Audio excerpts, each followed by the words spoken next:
تو میرے محترم سامعین، ان کی طرف نہ دیکھیں، اللہ کے خزانوں کی طرف دیکھیں، اس کے خزانوں کی طرف دیکھیں، اور وہ اپنے فضل و کرم سے جو عطا کرتے ہیں، پھر انسان کی زندگی میں بھی سکون ہوتا ہے، پھر انسان کے دل کو بھی راحت ملتی ہے، اور ان نعمتوں کے اندر بھی پھر اس کو مزہ آتا ہے۔ آج ہمارے اندر کیا کمی ہے؟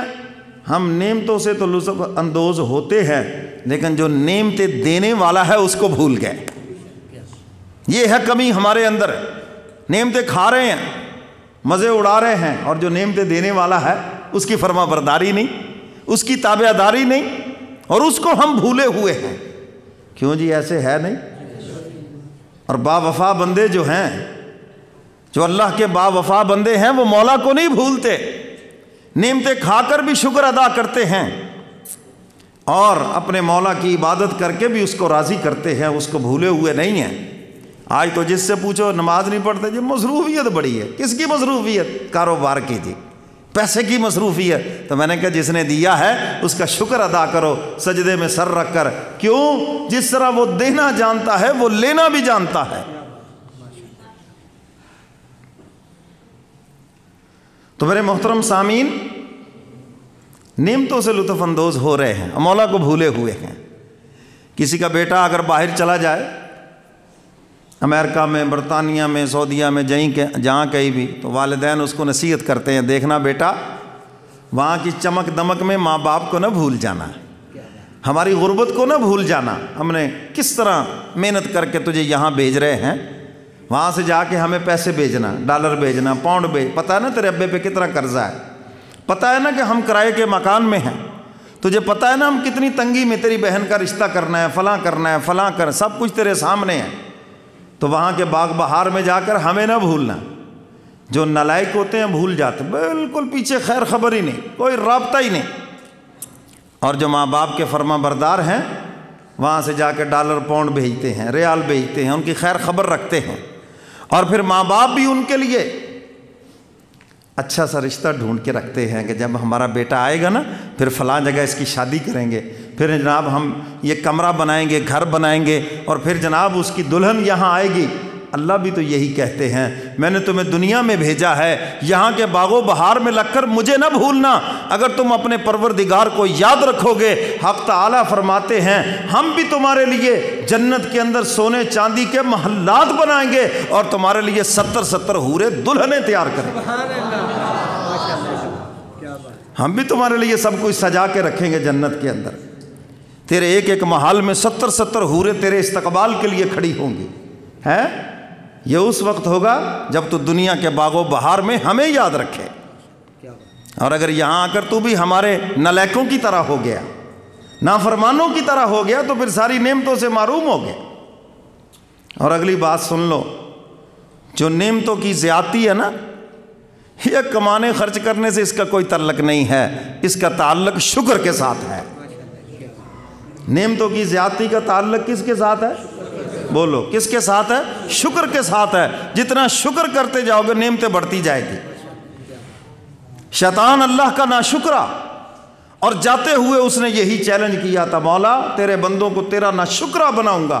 حق تعالیٰ نے بھی قسم اٹھا کے فرمایا وَقَلِيلٌ مِّنْ عِبَادِيَ الشَّكُورُ، لیکن میرے تھوڑے سے بندے ایسے شکر گزار ہیں، ان پر تیرا یہ داؤ کبھی بھی نہیں چلے گا، جن پر خدا نے فخر کر کے فرمایا کہ وہ میرے شکر گزار بندے ہیں۔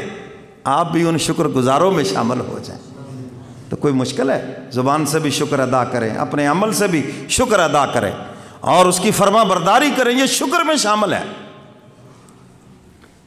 تو باقی دنیا میں کوئی تکلیف، مصیبت، پریشانی آتی ہے، اللہ کی طرف رجوع کریں، اس کی طرف رجوع کریں۔ اللہ اکبر۔ ایک تو انسان مصائب کا گرا ہوا مارا ہوا ہوتا ہے، اور اوپر سے اس کی بدقسمتی یہ ہے ٹھگوں کے پاس پہنچ جاتا ہے، ڈاکوؤں کے پاس پہنچ جاتا ہے، اور وہ کیا کہتے ہیں جی میرے کچھ لے کے آؤ گے تو کچھ لے کے جاؤ گے۔ وہ تو بیچارہ پہلے ہی لوٹا پھوٹا ہے، یہاں کیا لے کے آئے؟ وہ خالی ہاتھ آؤ گے تو خالی ہاتھ جاؤ گے۔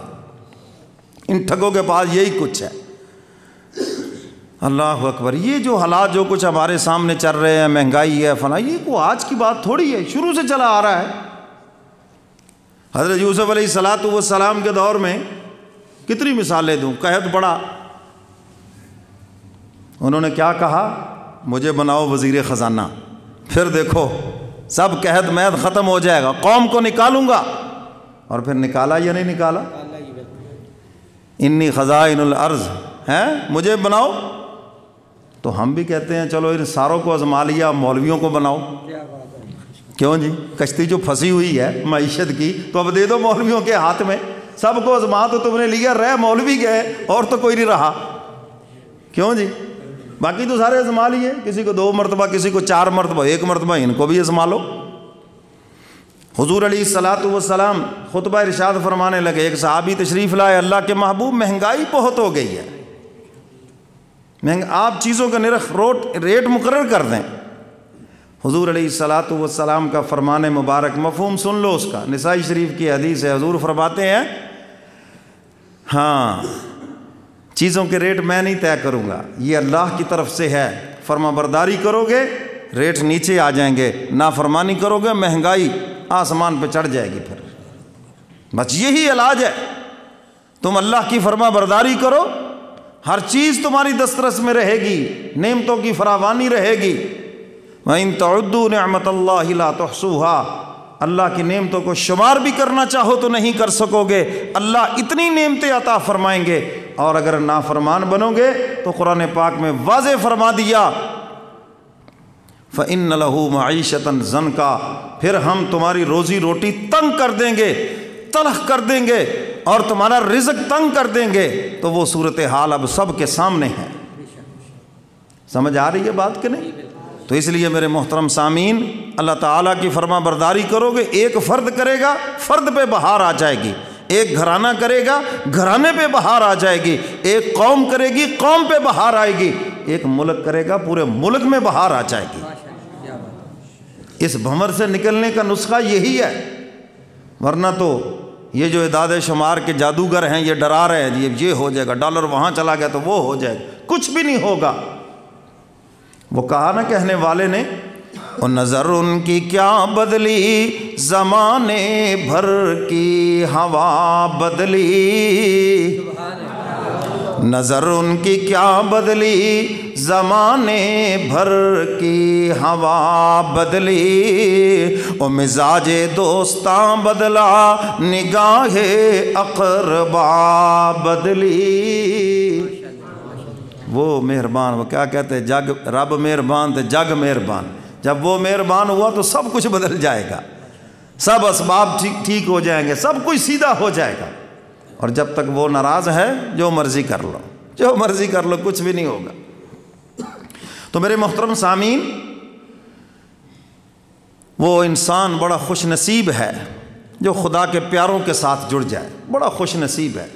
کیوں؟ جب وہ اللہ کے پیاروں سے جڑا تو پھر اللہ تک ضرور پہنچے گا۔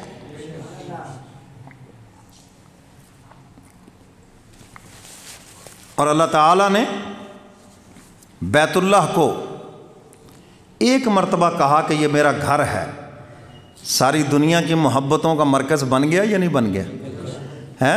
بیتیہ للطائف، میرا گھر ہے یہ، ایک مرتبہ کہا، حالانکہ وہ گارے مٹی کا بنا ہوا ہے۔